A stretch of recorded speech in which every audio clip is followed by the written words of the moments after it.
All right. Welcome to Tempo Community Call, October edition. We probably have a demo of TraceQL for you, but Kunrad is currently juggling things a bit. I think we jumped it on him a little bit late this morning. So he's going to do his best. If it's a little janky or he doesn't quite get it together, we're all going to forgive him. And maybe we could get like a video or something later today in the channel or tomorrow or something so you can all see. But we do have some basic interaction with Grafana, a query like a text box. You can type in the query, hit enter, get your returns back or get your traces back. So hopefully we can get something together in the call. If not, I promise we will. Maybe we'll have something available kind of soon, and you can see a little bit of the language itself in action in Grafana. But to the actual content of this meeting. First of all, we have a new team member who you might never see, Adrian Stower. He's really sharp and he lives in Australia. So I've seen him twice now. He's a good guy, but he's a little hard to coordinate with because he's on the other side of the planet from a lot of us. But if you should see some PRs from him in the repo, and I think he's going to be very impactful for the project. I actually linked one there. He's already kind of started to get some work in, and I really wish he were here to introduce himself. We normally try to do that with new members, but sadly, this time we cannot. So Adrian, if you do see him in Slack or if you see him in the repo, feel free to say, hey, and welcome to the project. But his working hours are kind of the exact opposite of mine-ish. In other work news, we continue to move forward with Parquet. This past month has been something of a struggle with the library we're using. It's a very high performance library. They use a lot of unsafe pointers, a lot of buffer pooling, they drop to assembly quite a bit. It is a library where they cut no corner, or they I guess sacrifice everything for optimization. The result of that is we've had some instability issues, and we've been mainly focused on that for, I'd say, the past few weeks, which has slowed us down a bit. We had some query panics. Those have been fixed. I just submitted a PR 2 days ago. A lot of memory improvements recently in the past week or so have been important. And also, we have some garbage collection panics I've never even seen in a Go program. But basically, the garbage collector is panicking because there's a pointer that it doesn't have any clue what it is. Essentially, like, this is an invalid pointer in the heap. What is this? And that's due to some of the unsafe pointer handling. So we see some light at the end of the tunnel. It's been kind of a tough month because of that, because we've been really focused on this instead of pushing the project forward like we'd like. But the stability, of course, is important, and we'd rather deliver, the next version of Tempo stable and ready to go than throw something out there that's not quite ready. Yeah, I would love to share that. So the library in question is, I'll put the link in the doc where we can all see it. The link, oops, I'm apparently pasting it 8 times way down at the bottom. There it is right there. We actually were looking at Parquet before this library was public, and there wasn't really a library that was performant enough for what we wanted.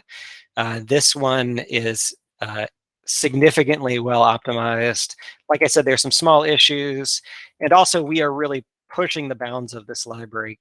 I would say more so than even Segment themselves are doing with it. So we are providing a lot of feedback. There's actually a number of different teams that have now become invested in this, including who does FrostDB? It's one of the profiling groups, Pyroscope, or there's that other one. There's 2 in their name, kind of the same thing. But anyways, there's a lot of interest in this repo. It's getting a lot of traction, and all of the different users of it are really pushing it to its limits, and I think we're all working to improve it. So it's a very cool library. It enables us to do what we want in Tempo, but we have had some issues with it as well. But I do hope to see some improvements, or I do hope to kind of move past these soon. The owners of the repo are extremely responsive. They're open to improvements. They have a monthly community call themselves, and they work hard to resolve these issues. So it is well supported, and we have confidence. It's gonna do what we need to do. But it has been something of a challenge, and it's been something of frustration. But I'm proud to say we're close to the end of it, I hope. I'm not going to talk about the TraceQL demo yet. I'm going to slyly move this to the end of the list. And note there's an AMA in there as well, so just get a bunch of very long-winded questions together for you all. So we give poor Coonrod a little bit of time. Also on the list, ObservabilityCon is coming up next month, soon, about 3 or 4 weeks from now. Links there. I guess I could just click it and see what the dates are. But I will be at ObservabilityCon personally. It's in New York. If anyone else is attending, find me. I'll be at a booth somewhere, I'm sure, talking about Tempo. So come find me, say hello. I'll also be at KubeCon at the end of this month. So if you're there, come find me. I'll be at a booth somewhere. We'll say, hey, I'd love to hear what you're doing with Tempo and just talk shop a little bit. But we will have our session in ObservabilityCon. We will, of course, demo a lot of the things we're talking about, as well as give some better dates and times for this next 2.0. We really hope to have a clear vision of that in the next 3 or 4 weeks here. So get excited about that. If you can attend virtually, please do. If you can attend in person, I would love to see you. And like I said, I'll be at KubeCon too, if anybody's interested. Man, every time I click over here, I paste something. What's going on here? All right. AMA. Very long AMA, so that Coonrod has some time.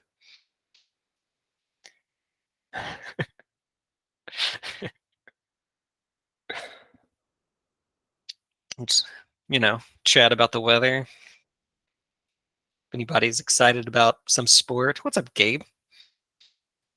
Hey, I was wondering,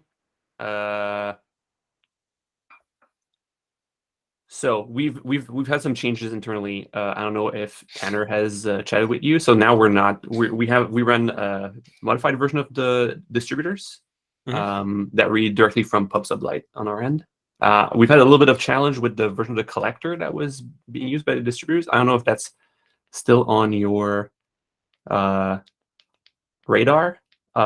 Just meaning that it was quite old, and our internal collectors are pretty close to what's on the open source project. Of course, they release every 2 weeks, so there's a limit to how. But we try to stay pretty close. Sure. Yeah, I don't know if. Mario, didn't you recently update that? What's the status of that?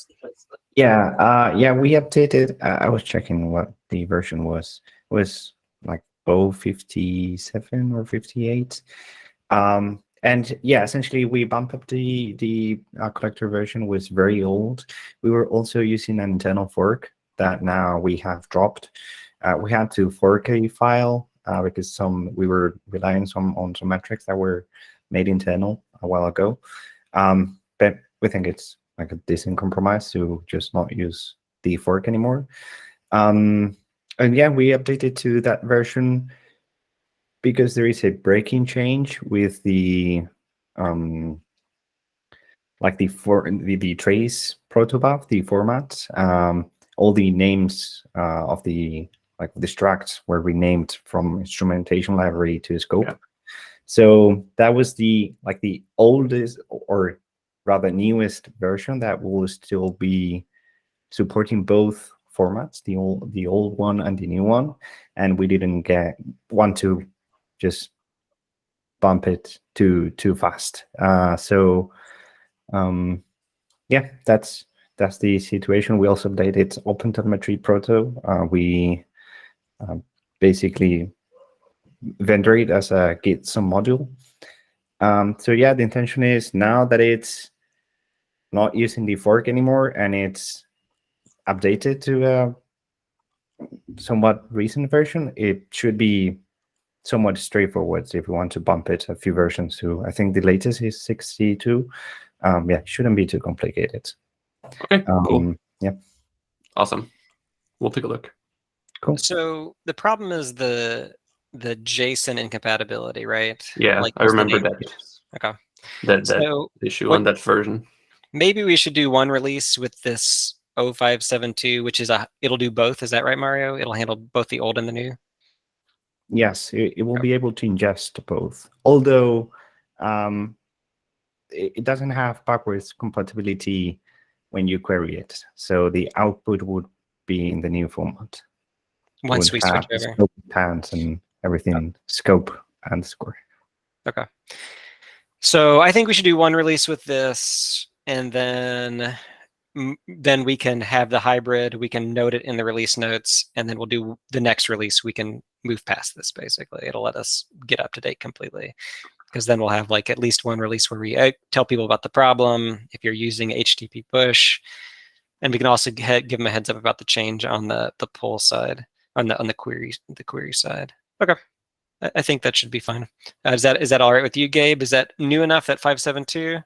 Yeah. I think that's okay. The amount of changes that we have to do to our code is minimal on those versions. So. Okay. Hey, if you want a PR pulling from PubSub Lite, we'll take it. I think we might. We've tried PRing to the collector repo, our PubSub and PubSub Lite receivers and exporters, and it hasn't been extremely well received. So, okay. So I don't know. Sure. We're I think there's a lot of complexity around PubSub Lite also that maybe we don't understand fully yet. So like it's working pretty well, honestly, for Temple, like reading directly, and for our other components. Mm-hmm. But we want it to be very, very stable before we, I think, make PRs. Sure. Okay. Next critical question: where's the turkey hat? It is likely in the basement, in my children's box of costumes. That's the most likely location for that. So turkey hat, costume box downstairs.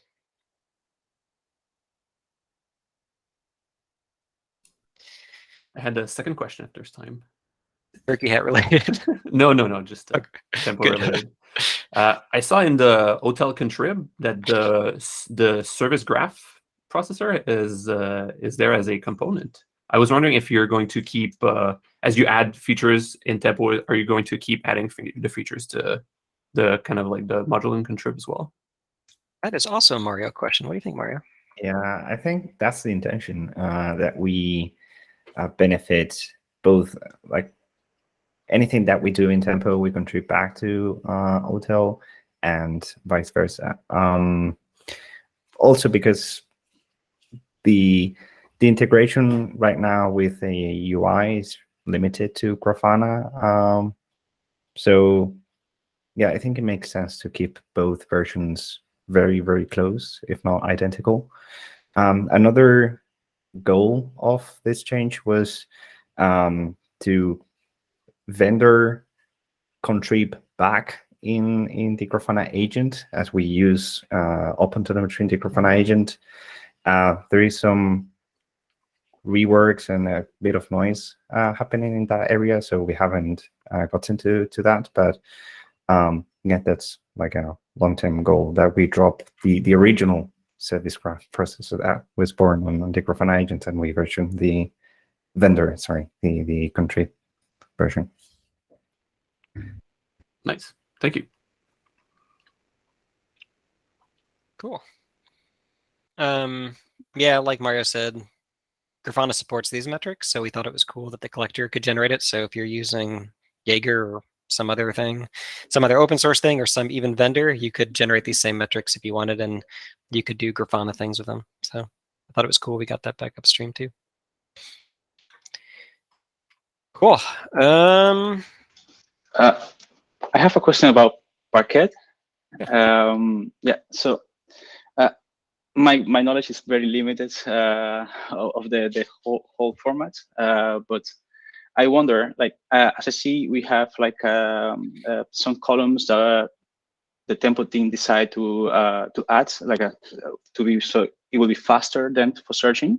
So we have, I think it's like a service name and others attributes. Will it be possible then for the common people to also add some columns there? Like if we feel like, oh yeah, I normally do a lot of search using these specific attributes. So I would like to improve the performance there.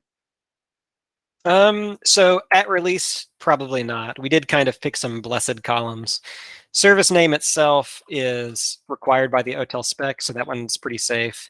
But we did also include like cluster, namespace, pod, and then we also included some very similar ones from the OTel semantic conventions like Kate's dot cluster or something like that, Kubernetes dot pod.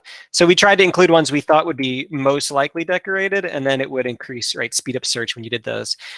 We have already talked internally about the change you're suggesting, which is why don't we have a config file and you say, okay, these 5 columns, right, I care about. They weren't picked by the tempo team, but I care about these.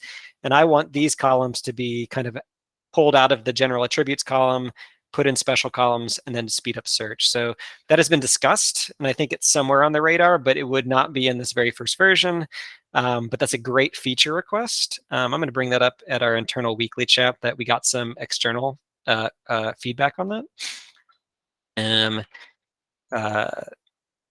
Because I want that feature as well. I want it per tenant because I want the ability on our side. We have various sizes of customers, and sometimes we have very large customers who don't push those special columns, and they don't query on those special columns. So if we notice that they're querying on particular columns, we can use that to we can separate those out and we can speed up their queries.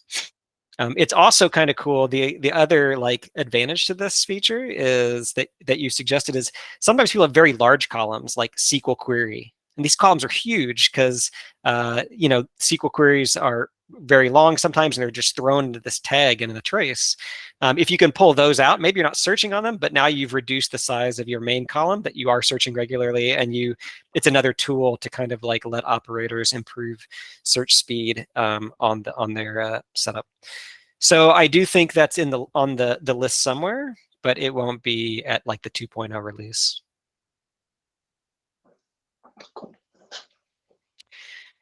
That's a great feature request. We have discussed it already. I think it's I think it's definitely going to happen because I think we'll need it too, and I just think it's not going to be immediate. Cool. All right. I guess the next question is, do we have a TraceQL demo? I can talk about some TraceQL stuff. I don't have like a full end-to-end demo going on, unfortunately. Okay. But I can show some screenshots from the Grafana UI and some API responses. Okay, show us what you can, and then if I guess we have a meeting, me and Kunrad and some of the developers are going to be on Monday and look at the state of things and what we want to get together for ObservabilityCon. Maybe coming out of that, I'll be able to put together some basic demo and we can do like a video for people. I do want to share this because it's somewhat working, but maybe just too hard to cobble together in like the half hour we gave Kunrad. Yeah, I mean, it should be working. I'm just struggling to get the Grafana test environment running. Like my local environment is also kind of falling apart for some reason. But yeah, let me just share my screen. Right.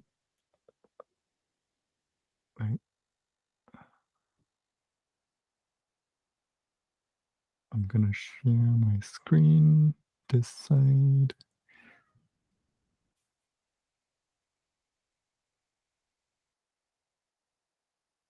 Yeah. Wait. Where's tempo?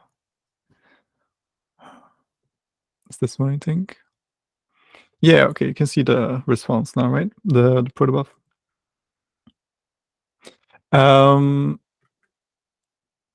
Okay, let's see. So with TraceQL, the way we query tempo changed a little bit. Up until now, you could query using tags, and then we respond with like a list of traces that match this response. And like the structure was the trace search metadata, which consists of this data.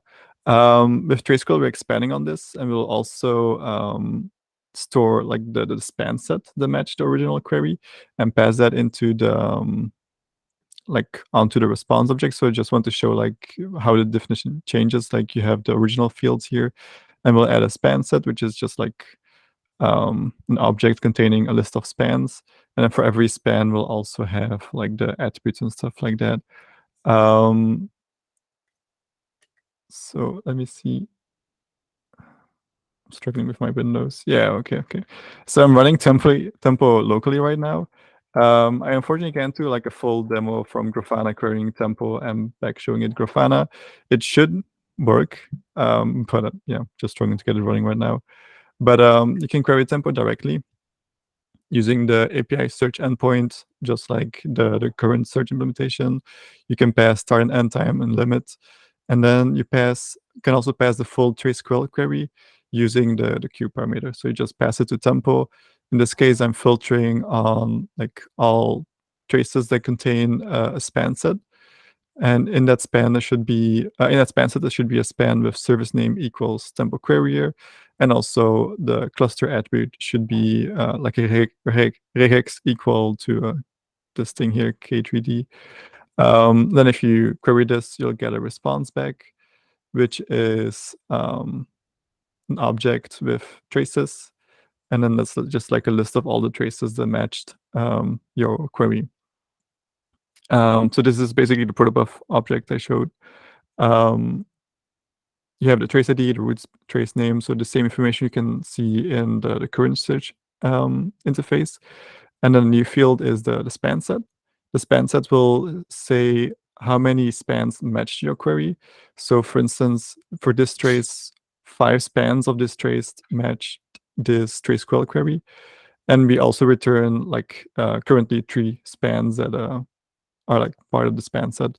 It's limited right now to kind of limit the amount of rows in the UI, but I mean, I think this will be configurable. We're still figuring out what to do here. The issue is mainly if you send like a very loose query and the span set has like 1,000 spans, you don't want to show 1,000 spans in the UI because that's, yeah, I mean, not very usable. So this might change. But what you'll see is in the span set, you have a list of spans, and every span that matched your exact query. In this case, it just does data, so it's not super interesting. But like the cluster attribute is fetched from the backend and is part of it. Normally, the service name should also be within this attributes list, but we discovered a bug, which I introduced today, I guess. So you know. There should be multiple attributes here, and if you modify your query, if you add more filters, for instance, you're also going to say, like I'm looking at the attribute http.path. This is an attribute set on my traces on my span somewhere. You can also add an extra filter on that. For instance, it has to start with API and then something else in wildcard. I think you need an and in there. Yeah, I need to connect them. Cool. And I will filter it further, but normally you'll get multiple attributes here, but that's not working right now. So we'll try to record a better demo. I can also show a screenshot of the UI over here. So I was trying to get this working, but didn't want to start up on my machine. So what we're doing in the Grafana UI is currently we have a separate tab, TraceQL, but we are planning to merge them with the search tab. So it's still like under, we're kind of like researching what the best UX will be here. And basically you have just like one big text box in which you can put your query. I should type the query there's autocomplete, so we will fetch the tags from tempo, and we'll be able to propose stuff like, hey, you're typing S, so it will propose service name, or will propose different tags present on your spans, and it will also help with making sure the query is valid. Just kind of like with Prometheus autocomplete, it's kind of similar. We aren't as strong yet as Prometheus autocomplete because there's a lot more work in there, but we want to get to that point. And then the response right now is in a table. in which you'll see you have different columns, the trace ID and the span ID. So every block here is like one trace that matched, and the 3 rows you can see under it are spans that match the original query. So this is part of the span set. So in the JSON response I showed, there were also 3 spans. They were part of the span set. Those are those 3 spans here. And then yeah, we're just showing information in the table. So for instance, this query, it queried the service name and the HTTP method. So we will fetch these attributes out of the backend and also populate them on the spans and hand them like all the way to the front end. So for instance, in this case, it's just service name must, equal any wildcard. So it's just any value is valid. And you can see there will be multiple values here. So it can be a quick way to, you're searching for a specific span, an attribute starts with something, but you don't know the exact value, or you want to see all the different values in your backend. You can just use a regex with a wildcard, and it will show the actual values in here. Yeah, besides that, these columns will be dynamic based upon your query. And the whole query path is, kind of optimized in that if you query your spans for instance, HTTP method and service name, these attributes will be passed all the way down to the parquet level, and we will only search through the columns like corresponding to these attributes. So we don't search, everything, only these columns. So yeah, it's going to be much faster than like the current search. Not sure what else I can say about this. Is there any plans to make this more like PromQL or LogQL?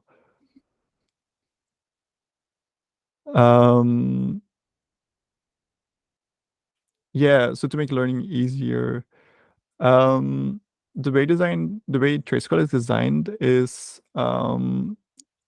yeah, I guess mostly like the domain we're working with, traces, is different from metric series and logs. So TraceQL is also different in concept because of that. So an important concept in TraceQL are these span sets, which are these curly braces. So everything within this are like conditions that define like a span set, which is a totally different concept than what you have when you're dealing with time series like Prometheus and Loki. So while we're trying to design TraceQL in like a similar way to PromQL and LoQL, so it also has the similar syntax of the operator within the value within like the quote marks. It just won't be possible to build a language like PromQL, which works on traces. Like traces are just too different for that. I've always personally not liked the comment in PromQL because it's ambiguous what you're actually doing. I do agree with what you're saying here. Like, any attempt to make the learning curve easier would be nice.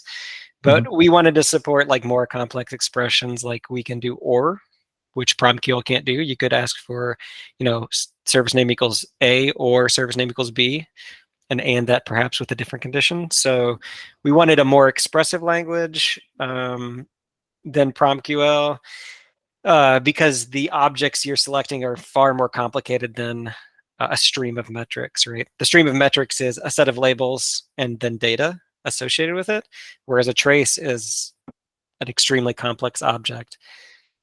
So we wanted a language that could do that well. But I do appreciate the feedback, and it does make me wonder if there's some middle ground. I would say that's not an immediate goal, but I agree with Parker's but it helps onboard folks so they work similarly, even if it's only a relatively simple use case. Yeah, I don't know. Maybe interpret the comma as and.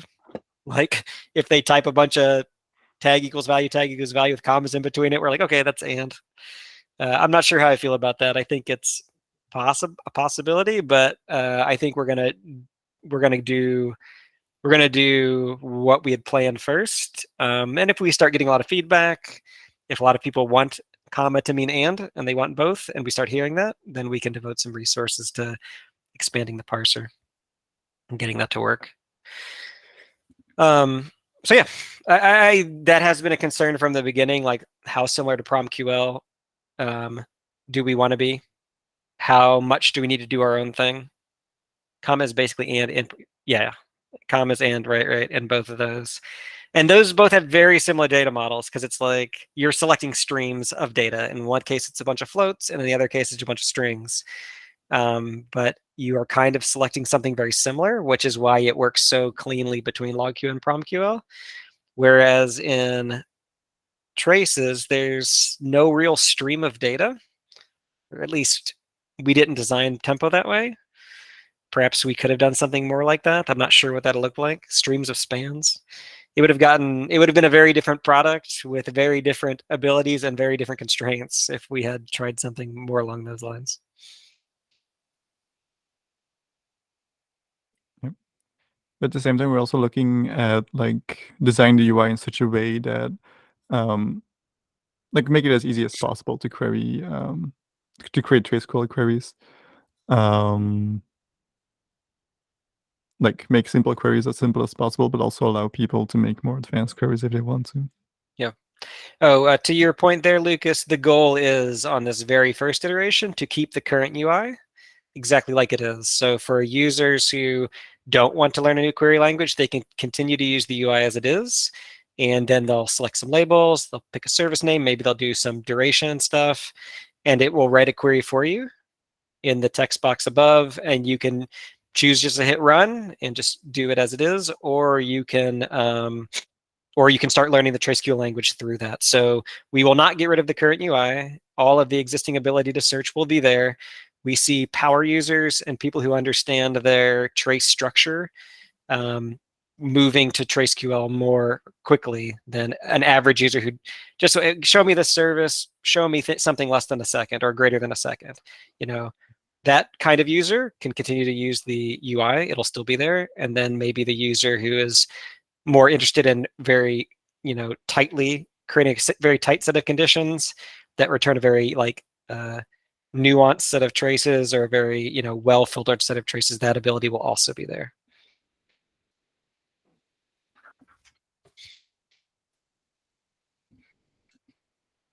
Cool. I appreciate Kunrad doing his best here and cobbling that together. Just seeing the curls was pretty cool, but I do hope definitely at ObservabilityCon, keep an eye on that. And then I also think hopefully, because I have to get a demo together in the next couple of weeks for ObservabilityCon. So as soon as I get it, I'll give you all a sneak peek in the Slack channel. I'll dunk the video in there, and you guys can see some of what we've done already. Thanks, Fausto. Appreciate that. I'm also looking forward to starting testing this. Yeah. Cool. I mean, like it's getting close. Like we just have to tie the ends together, make sure everything is aligned to each other. We should be close to have a PR in Tempo, and then there were also a couple of PRs already in the Grafana repository. So it's all like coming together. Yep. All right. I'll give everyone a few seconds left here for questions. Feel free to chuck it in chat, or if you want to unmute and ask, whatever's fine. I do appreciate everyone coming. I see we have all our usuals here. I appreciate all your support for Tempo and using the project. Please keep letting us know what you need, and please keep with the group, and we will keep you up to date on what's going on. We're doing our best here, and I think we're real close to some of this new exciting features that we're working on. Cool. Yeah, thanks, Conrad. All right, everybody take care. I will see you next month, if not at KubeCon or ObservabilityCon. If you're going to either of those conferences, find me and let's chat.